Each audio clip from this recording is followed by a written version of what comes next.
जानकारी के मुताबिक फरियादी महिला 45 वर्ष की है जो कि नरेंद्र नगर परिसर में रहती है और पेशे से डॉक्टर है।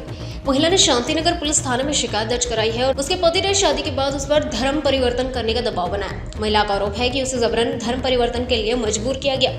पुलिस के मुताबिक महिला की ये दूसरी शादी थी और पहली शादी में उसकी एक बेटी है। आरोपी मोहम्मद हारून मोहम्मद असलम शेख से विवाह के बाद दोनों का एक 10 वर्षीय बेटा भी है और परिवार नरेंद्र नगर परिसर में रहता था। बताया जा रहा है कि हाल ही में हुए घरेलू विवाद के बाद महिला ने पुलिस का रुख किया।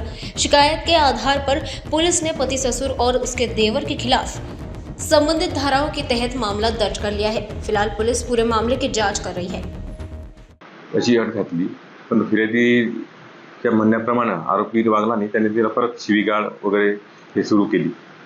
म्हणून फिर्यादी ही स्वतः शांतीनगर येथे त्याचं आरोपीचं जे घर आहे तिथे आली। तिथे आल्यानंतर त्यांच्या सासऱ्यांना व त्यांना बाहेर आवाज देऊन बोलावलं असता तिथे त्याचा वाद झाला।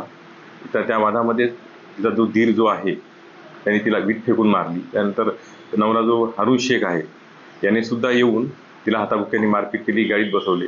त्यानंतर मग ते आपले त्या पोलीस स्टेशनला अप्रोच झाले। त्यानंतर त्यांचा आपण झालेल्या मारहाणी संदर्भात वैद्यकीय तपासणी करता मी हॉस्पिटल इथे पाठवलं। त्यानंतर फिर्यादीच्या सांगण्याप्रमाणे त्याची तक्रार घेतली।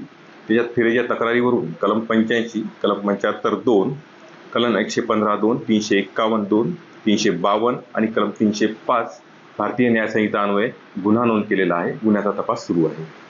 फिर्यादीच्या म्हणण्यानुसार तिला ते घरी जेव्हा इथे 1-1.5 महिना राहिली त्या दरम्यानच्या काळात तिला मुस्लिम रीतिरिवाजाप्रमाणे वागणे, त्यांची चालीरीती त्याप्रमाणे वागण्यासाठी ते बंधनं घालत होते।